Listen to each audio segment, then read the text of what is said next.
HighBridge, a division of Recorded Books, presents The Marauders, Standing Up to Vigilantes in the American Borderlands, by Patrick Strickland, read by Kent Klineman. Introduction. The border is everywhere. Borders dot the perimeter of every country and are present wherever you are at any given moment, no matter how far you are from the actual line separating one nation from the next. Borders are physical places. They are imaginary lines, and they are quite often deadly.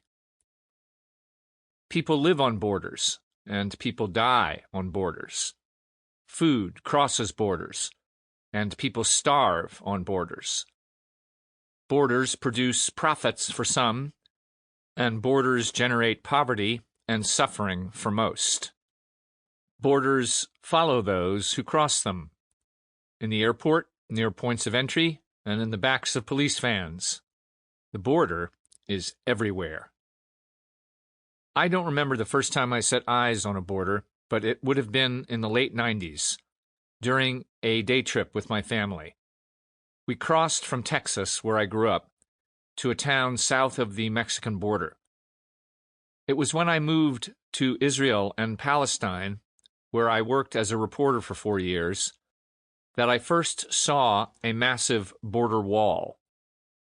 Known to Israelis as a security fence and to most Palestinians as an annexation wall, the mostly concrete barrier includes guard towers, barbed wire, and soldiered checkpoints.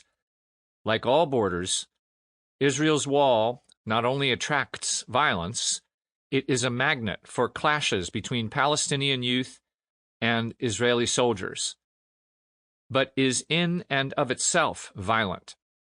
The wall encroaches on Palestinian land, divides families, and crushes livelihoods. I was fresh from visiting and writing about communities dotting the border between Lebanon and Syria, where militias armed to the teeth geared up for a battle with the Islamic State in Iraq and Syria, ISIS. When I first traveled to Greece in late 2015 at the height of the mass refugee exodus from war-ravaged and economically devastated countries around the Middle East, South Asia, Africa, to Europe. During that trip, I stood on the shores of Skala Sikamenias, a village on the northern tip of the island of Lesbos. There, I stared out at the water. The border is everywhere, as emaciated dinghies carried dozens of men, women, and children crossing the choppy waters of the Aegean Sea, all of them with the hope of reaching safety. Some people wore life jackets, some wore pool floaties, and some had nothing at all. A few days later, I flew back to mainland Greece and headed north. Outside Idomeni, a village on the Greek-Macedonian border, a tent city had popped up. Thousands of people slept in tents or under the purple skies, enduring the elements. Afghans, Iraqis, and Syrians had fled war. Bangladeshis, Pakistanis, and Moroccans had fled poverty. Bonfires blazed from nightfall onward, exhausted bodies and slack faces encircling them, sitting on the wintry earth, cross-legged, or with blanket-swaddled children in their laps. Smoke rose in the air, wraith-like. I heard from every direction hacking coughs, violent sneezing, and both loud and whispered conversations in Arabic, Farsi, French, Punjabi, Urdu, and Swahili. The rank odor of decaying garbage and molding clothing, stuffed in soaked knapsacks, rode the gusts of wind that swept through the camp. Whether they left home to escape bullets or empty stomachs, One young man told me they had left home with the most universal of human desires, to live. Even as borders slammed shut across the Balkans and the rest of Europe, warehousing tens of thousands of refugees and migrants in Greece, people continued to come. Solidarity with people struggling in Idomeni. A letter tacked to a corkboard in the camp declared, and all the migrants who are breaking the violent borders of Europe. You are not alone in this struggle. In late 2019, the number of boats reaching Greek islands from Turkey had hit the highest level since the crisis erupted, more than 4 years earlier. In fact, around the world, the number of people displaced across international boundaries had continued to soar. In 2018, the number of refugees and displaced people around the globe hit a record high when the United Nations High Commissioner for Refugees, UNHCR, documented nearly 26 million people seeking international protection outside their home country. Traveling back and forth between Europe, the Middle East, and the United States between 2015 and 2020, I found myself in border communities time and again, always attempting to make sense of the hate and violence that frontiers inspired. Over the course of 2 years, and during several visits to a handful of communities in southern Arizona, I followed the story of militias and vigilante conspiracy theorists taking up arms to keep immigrants, migrants, and refugees out of the United States. Standing up to people who trafficked in fear, conspiracy theories, and violence was no easy task, and it was one that often prompted yet more fear, conspiracy theories, and violence. Around the world, the border is everywhere, and everywhere you go, there are idealistic dreamers envisioning a world without it. While I researched and wrote this book, I often thought back to a poster I saw in a squat in Exarchia, the central Athens neighborhood where I usually reside. When the global refugee crisis first reached Europe in 2015, I visited several squats popping up in and around the Greek capital, where anarchists and leftists had taken over abandoned buildings and repurposed them to provide safe housing for displaced people and provide an alternative to the overcrowding and decrepitude of life in the refugee camps. Throughout the last 5 years, I've passed more hours than I can count in such squats, interviewing squatters and refugees, watching films and sitting in on lectures and observing general assemblies, the process through which squat residents and volunteers make decisions on the basis of consensus. And I've read and photographed too many posters and graffiti slogans to count, but one has stuck with me. The border is everywhere, it read. We will attack the reason for our suffering.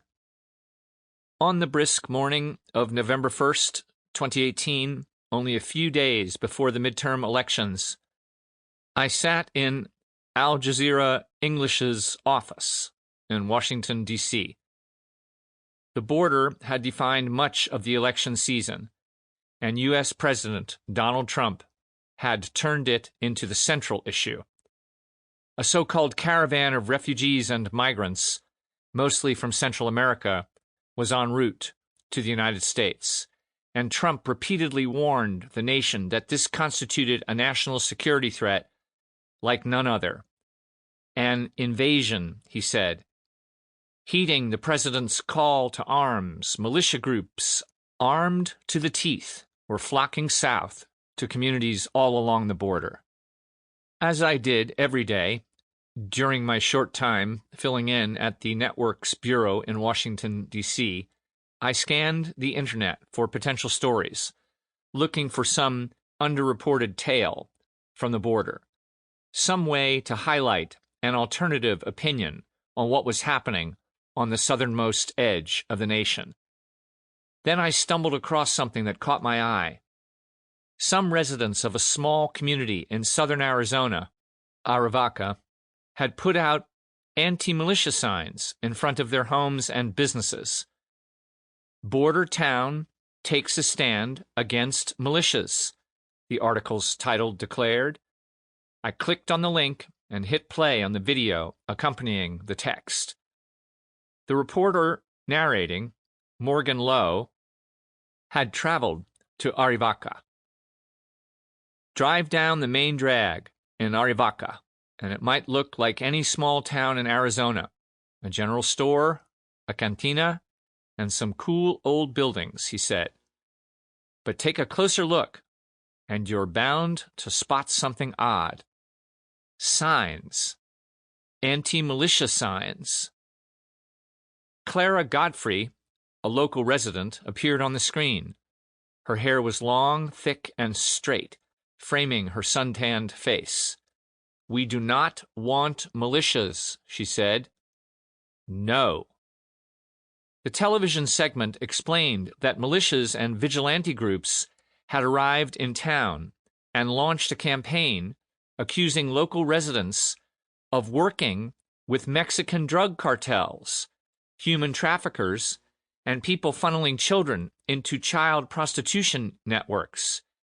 3 militia and vigilante groups had already arrived in Arivaca, and Godfrey was outraged. The story lined up neatly with my journalistic interests. I saw in it the tale of a small town fighting back against a flood of extremely dangerous, virulently racist, and heavily armed outsiders who did not have the community's best interests at heart. I started searching for Godfrey's contact information, but it took a while. The phone numbers I found sent me to disconnected lines, to voicemails belonging to people other than Clara Godfrey. I couldn't find an email address anywhere. Then I found her on Facebook. I sent her a message. I typed up a quick note explaining that I'd like to speak to her by phone if she was able and willing, and highlight her community's efforts to push out militias. A few days passed, and she didn't reply. I figured that my message had landed in the other inbox, where messages from non-friends go. I left a comment on one of her statuses, a few sentences explaining that I had seen her on television, hoped to talk to her, and had sent her a message. 2 weeks after my first note, she replied, "Hola, Patrick," she wrote, and explained that she hadn't seen my message sooner. She apologized and provided a phone number where I could reach her. "I would like to speak to you," she said. "I am in Green Valley now, and I will be back in Arivaca this afternoon, about 5. You have a good one." Thank you much, Clara. The next evening, we spoke for the first time. I asked a handful of questions I'd jotted down in a notebook, and Godfrey explained the town's history, a history that includes a fatal brush with militias, a tragedy that had shattered the community nearly 9 years earlier. When we hung up, I booked a plane ticket to Arizona and reserved a rental car. It was only after arriving in town that I realized how complicated the story would be, and that a short feature article crafted for the internet wouldn't do it justice. Arivaca's fight was not the isolated struggle of a lone community. It was a flashpoint in a conflict brewing across the nation. Around the United States, President Trump's 2016 electoral victory had breathed fresh life into a white supremacist movement that had been stagnant, although always present, always waiting, for years. The militia movement enjoyed a decades-long history, but its most immediate incarnation traced back to none other than a series of anti-immigrant border patrols conducted by the Knights of the Ku Klux Klan on the country's border with Mexico in the late 1970s. While much of the media and the nation fixed their attention on the white nationalists and neo-Nazis cropping up in Berkeley, Charlottesville, and Portland, among other places, during Trump's first term in office, the militia movement, too, rode the president's coattails. For those willing to take up arms to prevent foreign nationals from entering the country, Trump's hyper-focus on immigration, immigrants, and the border offered a never-before-seen stamp of approval. For decades, federal authorities had sought to stamp out the armed vigilantes and militia groups organizing and causing mayhem in remote pockets around the country, but now they had a voice in the highest office in the United States. In early 2016, as it became increasingly clear that Trump would face off with former Secretary of State Hillary Clinton in the November presidential elections, he accused the Democratic contender of being soft on terrorism and supporting open borders. Still far off from becoming president, Trump's rhetoric had consequences, spurred extremists to action. That was around the time that the Federal Bureau of Investigation learned of 3 militiamen in Garden City, Kansas, who were planning to bomb mosques and homes belonging to Somali immigrants. Curtis Allen, Patrick Stein, and Gavin Wright prepared to launch the attack, one that no doubt would have led to multiple deaths, on November 9th, 2016, the day after the U.S. presidential vote. A 4th member of the militia foiled their plans when he tipped off federal authorities. The plot was stopped before it could be enacted, and the men were arrested and charged with conspiracy to use a weapon of mass destruction and conspiracy against civil rights. In April 2018, a federal jury convicted all 3, and later down the line, the trio was sentenced to decades behind bars. Ahead of the sentencing, however, the lawyers made a startlingly accurate claim, albeit while trying to secure leniency for their clients. The man responsible for their actions, Stein's attorneys insisted, was Donald Trump, whose rampant Islamophobia, anti-immigrant vitriol, and rough-and-tumble verbal pummeling during the 2016 presidential campaign season heightened the rhetorical stakes for people of all political persuasions. The court cannot ignore the circumstances of one of the most rhetorically mold-breaking, violent, awful, hateful, and contentious presidential elections in modern history, driven in large measure by the rhetorical China shop bull who is now our president. The lawyers representing Stein wrote in their sentencing memorandum. Carrie Schmidt and Tyler Emerson, Wright's lawyers, followed suit. Trump's anti-Muslim hate, broadcast to the world in tweets, such as the one in which he falsely claimed unknown Middle Easterners had infiltrated a U.S.-bound caravan, had signaled to their client that he needed to take action in order to defend the country from an impending invasion. As long as the executive branch condemns Islam and commends and encourages violence against would-be enemies, they argued in their client's sentencing memorandum, then a sentence imposed by the judicial branch does little to deter people generally from engaging in such conduct if they believe they are protecting their countries from enemies identified by their own commander-in-chief. If it had happened at the Oklahoma Federal Building in 1995, when Timothy McVeigh detonated enough explosives to kill 168 people. And if it had almost happened in Garden City in November 2016, I wondered, how could anyone in Arivaca feel safe with the same ilk of hardliners living next door? All those years reporting in Europe, the Middle East, and North America inspired my approach to this book. The Marauders is the story of one border and the violence it inflicts on everyday people moving and residing on both sides of it. And it is the story of those who seek justice and equity in Borderlands. It is not a comprehensive history of the border or of borderland militias, but a snapshot of a moment in that history and a story of resolve and resilience. Chapter 1. They weren't hunters, and it wasn't hunting season.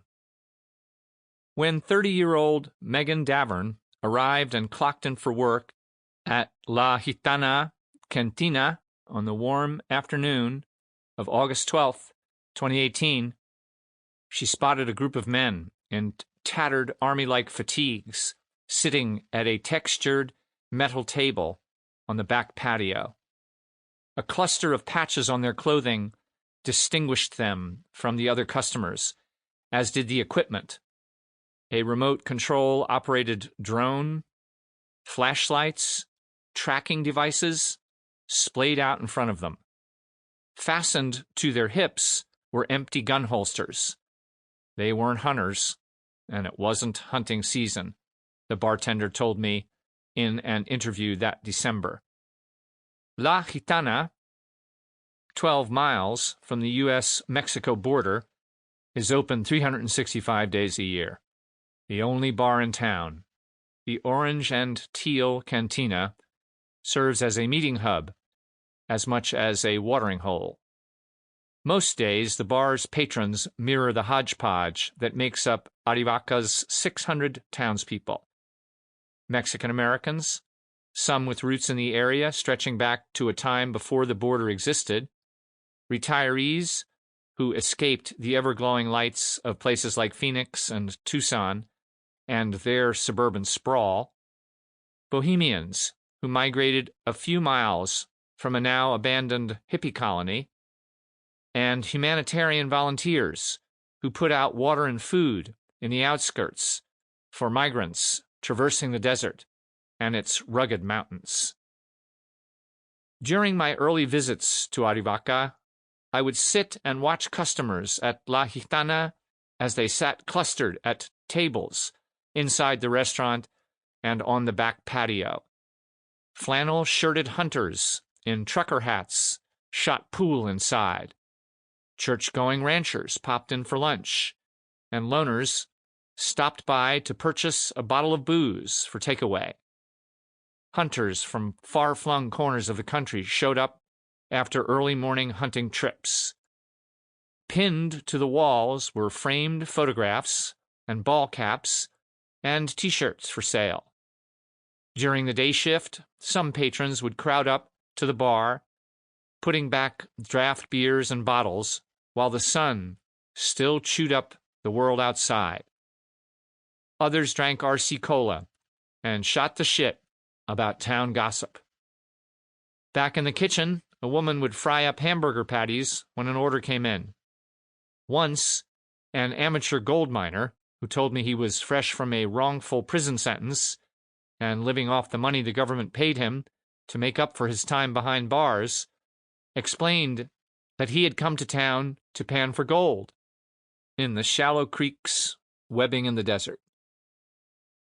Arivaca did not welcome everyone, though, and La Gitana would not open its doors to just anyone.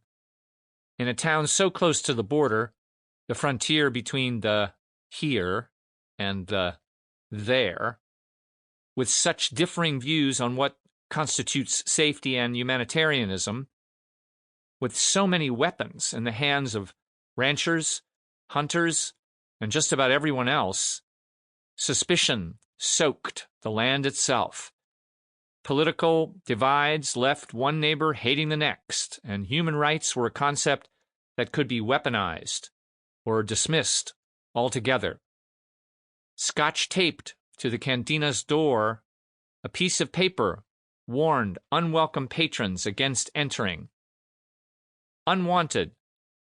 Members of any vigilante border militia group, including but not limited to Arizona Border Recon, do not enter our establishment. Megan Davern belonged to a younger demographic of new arrivals in Arivaca. She wore a double piercing in her nose.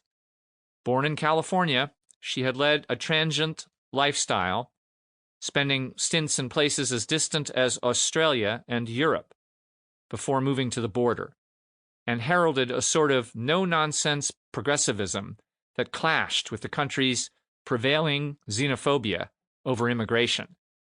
She was well-liked in Arivaca, had garnered a solid base of loyal barfly customers, and liked to spread her attention across a wide array of hobbies and passions, running her local meat-cutting business, going on hikes with her three-legged dog, Hella, climbing up and down the mountains that hemmed in the town, doing humanitarian aid work and rallying friends and neighbors to take a stand when her new community faced potentially problematic issues. She had not lived in Arivaca in 2009 when rogue militiamen gunned down a local man and his 9-year-old daughter. She had only learned of the tragic incident after moving to town. Her ex-boyfriend's daughter had gone to school with the slain girl, but she knew enough about the danger militias and vigilantes posed to take a public stance. In spring of 2017, when Tim Foley, leader of the Arizona Border Recon, AZBR, vigilante group, moved to town, Davern joined a handful of her neighbors who were organizing to deter the anti-immigrant leader. They printed up T-shirts that read, "Arivaca embraces love," on the front, and "No militia, never again," on the back. In May of that year, around the anniversary of the 2009 killings, Davern joined around 15 to 20 Arivacans for a candlelight vigil commemorating the victims. The hostility displayed toward Foley belied a deeper reality in Arivaca. While many in the community were glad to shoot the shit over beers or invite you to join them in firing up a joint, Arivacans harbored an endemic, almost innate, resistance to outsiders showing up and, as it were with Foley, drawing too much attention to the community. Even for sympathetic reporters, myself included, navigating discussions about the new arrivals involved carefully stepping on tiptoes around the fault line that was the militia presence, always careful not to trigger a response that could end up with the conversation being shut down with sealed lips and furtive side glances. On that August day, Davern suspected the men on the patio were militia. She approached their table and asked who the men were and what brought them to town. They were veterans on patrol, VOP, answered Michael Lewis Arthur Meyer, the group's 40-year-old founder. They had come to disrupt human traffickers who, he insisted, funneled children into sexual slavery rings. She nodded, as if sympathetic. Although nervous, she prepared herself to boot the men. She disappeared into the bar and dialed one of the bar owners, asking whether she should kick them out. Fearing violence, the bosses urged her to hold off. There was no one there to back her up. Better not to risk provoking them, they told her. Davern relented. Eventually, the VOP members paid their tabs and readied themselves to head out. As they settled their bills, Davern asked a question. Were they affiliated with Tim Foley and Arizona Border Recon? They did sometimes work with Foley, Meyer told. Sample complete. Ready to continue?